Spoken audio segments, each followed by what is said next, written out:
Iran ইসরায়েলের ১২ দিনের যুদ্ধ মধ্যপ্রাচ্যের অনেক হিসেব নিকেশ উল্টে দিয়েছে। চাপিয়ে দেয়া এই যুদ্ধ ইরানের জন্য পোয়াবারো হয়েছে। ভয়াবহ এই যুদ্ধের পর আরব উপসাগরীয় অঞ্চলের দেশগুলো একরকম নীরব অবস্থানে রয়েছে।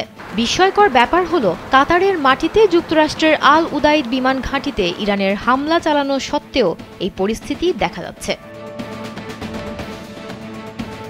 বিশেষজ্ঞরা বলছেন, এই হামলা ছিল নজিরবিহীন, কারণ কাতার ওই অঞ্চলে ইরানের অন্যতম শক্তিশালী মিত্র।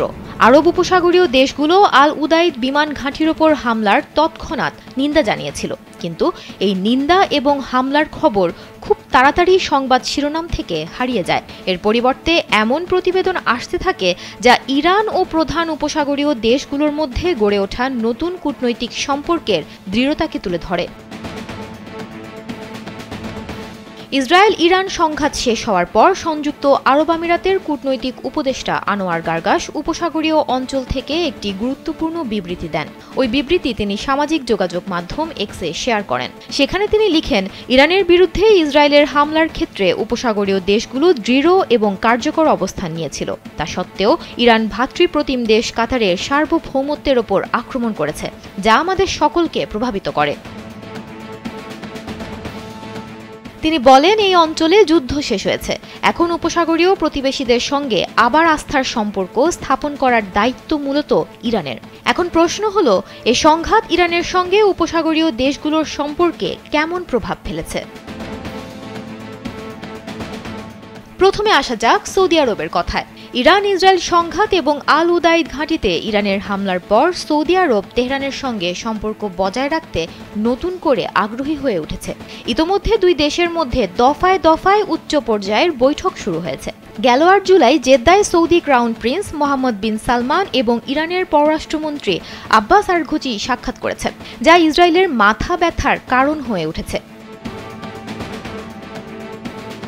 কাতারের প্রধানমন্ত্রী ও পররাষ্ট্রমন্ত্রী শেখ মোহাম্মদ বিন আব্দুল রহমান আল থানি বলেছেন, এই হামলার ফলে ইরানের সঙ্গে কাতারের সম্পর্কের ওপর নেতিবাচক প্রভাব পড়েছে, তবে তিনি আশা করেন সম্পর্ক আবারও স্বাভাবিক হয়ে যাবে।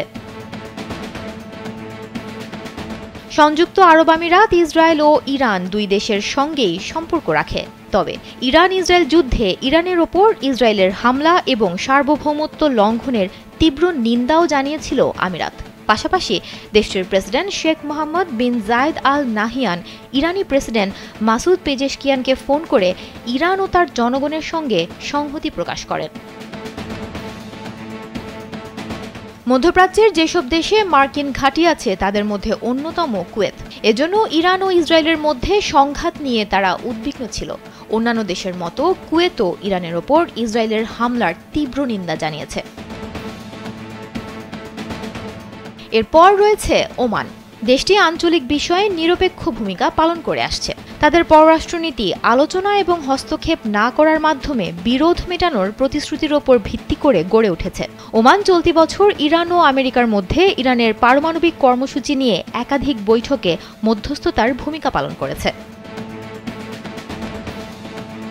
তবে ইরানের সঙ্গে ভালো সম্পর্ক বজায় রাখলেও ওমান কাতারের আল উদাইদ ঘাঁটিতে ইরানের হামলার নিন্দা জানিয়েছে এবং এই হামলা কাতারের সার্বভৌমত্বের লঙ্ঘন বলেও উল্লেখ করেছে।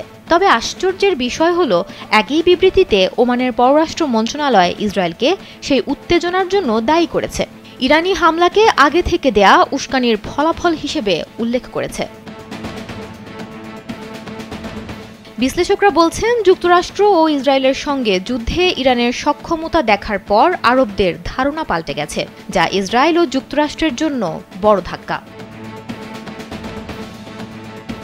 সুমনা মুস্তফা, কালবেলা।